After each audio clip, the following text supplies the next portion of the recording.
Pant की drafting और pattern बनाना।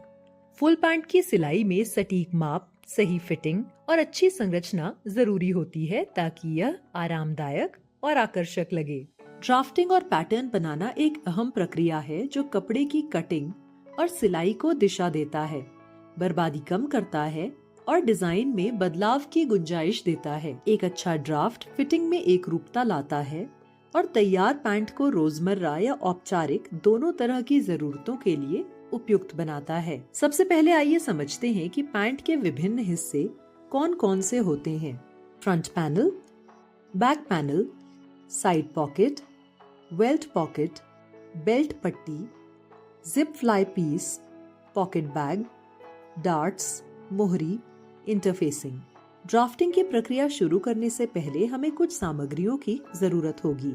आइए देखें ड्राफ्टिंग के लिए कौन कौन सी सामग्री चाहिए। कागज, metre tape, ruler, scale, pencil, rubber. अब देखते हैं कि फुल पैंट की ड्राफ्टिंग कैसे की जाती है और पैटर्न कैसे बनाया जाता है। पैटर्न बनाने के लिए माप। अच्छी फिटिंग वाले फुल पैंट बनाने के लिए सही और सटीक माप लेना जरूरी होता है। पैटर्न ड्राफ्टिंग के लिए यह मुख्य माप आवश्यक है। कमर, कमर की सबसे तंग जगह पर माप लें। हिप, हिप की सबसे चौड़ी जगह से माप लें। कमर से हिप तक की दूरी, कमर से हिप तक की लंबाई मापें। हिप से घुटने तक की दूरी, हिप से घुटने तक की दूरी मापें। हिप से पांव तक की दूरी, हिप से पांव के नीचे तक की लंबाई मापें। आंतरिक साइड यानी इनसीम, पैंट के अंदरूनी साइड से घुटने तक माप लें।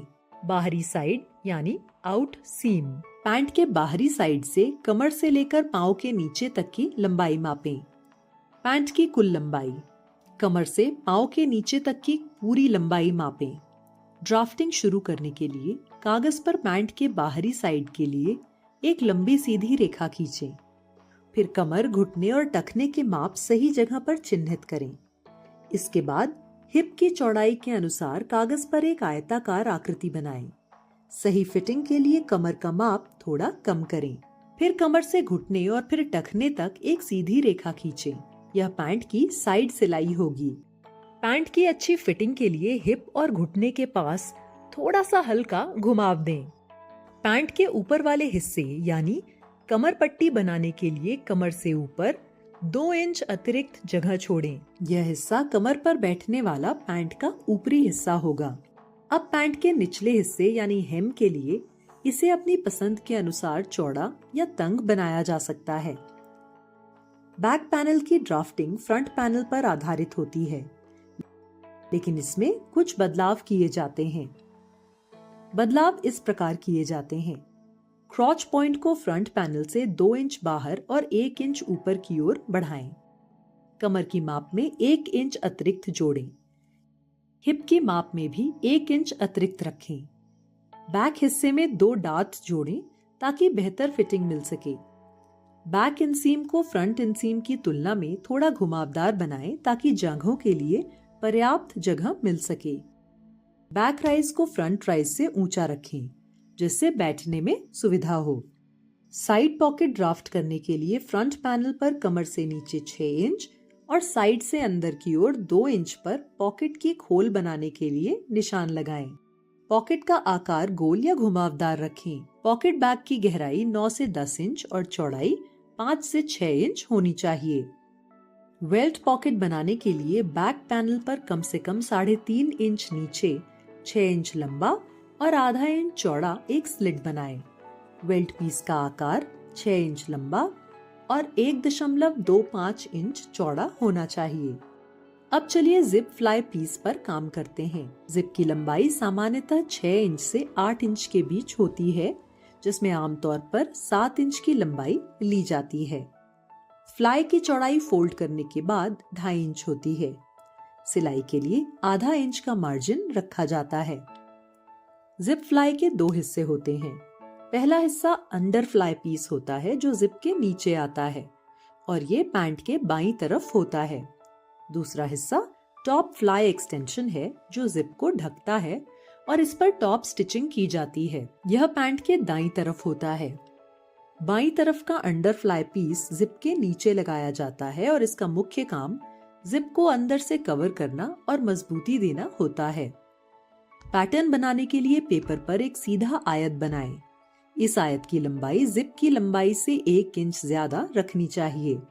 उदाहरण के लिए, अगर जिप 7 इंच लंबी है तो फ्लाई पीस की लंबाई 8 इंच होगी। चौड़ाई 3.5 से 4 इंच के बीच रखें, जो मोड़ने के बाद लगभग 1.5 से 2 इंच रह जाएगी।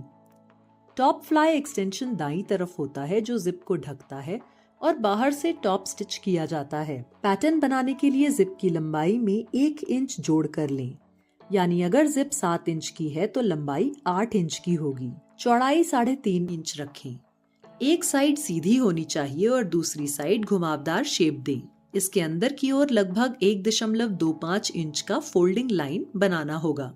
अब बेल्ट पट्टी बनाने के लिए कुल कमर के नाप में 1 इंच सिलाई मार्जिन जोड़ें। चौड़ाई 2.5 इंच रखें, जो फोल्ड करने के बाद 1.25 इंच हो जाएगी। मजबूती के लिए इंटरफेसिंग जरूर लगाएं। हेम और फिनिशिंग के लिए हेम में 1.5 इंच का हेमिंग मार्जिन रखें। कटिंग करते समय नीचे की चौड़ाई सावधानी से बनाएं, क्योंकि हेम का संतुलन बहुत जरूरी होता है। अब पूरे पैटर्न की ड्राफ्टिंग हो जाने के बाद तैयार पैटर्न को अच्छी तरह से काटते हैं। पैटर्न को ध्यान से काटें। तेज कैंची से सीमाओं का ठीक ठाक पालन करते हुए काटें। कटिंग स्मूथ और बिना किसी खुरदुराहट के होनी चाहिए। कपड़े पर चिपकाने से पहले माप 2 बार जांच लें, ताकि सही अटैचमेंट सुनिश्चित हो सके। पैटर्न को ठीक से पिन करने के बाद इसे सिलाई के लिए गाइड के रूप में उपयोग करें। सही तरीके से ड्राफ्टिंग और पैटर्न बनाने से न केवल सिलाई में आसानी होती है, बल्कि तैयार पैंट्स की सुंदरता और आराम भी बढ़ता है। सारांश: इस वीडियो में हमने फुल पैंट की ड्राफ्टिंग और पैटर्न बनाने के महत्व के बारे में जाना। हमने अच्छी फिटिंग के लिए आवश्यक मुख्य माप, पैंट के जरूरी हिस्सों और ड्राफ्टिंग के लिए आवश्यक सामग्री को समझा।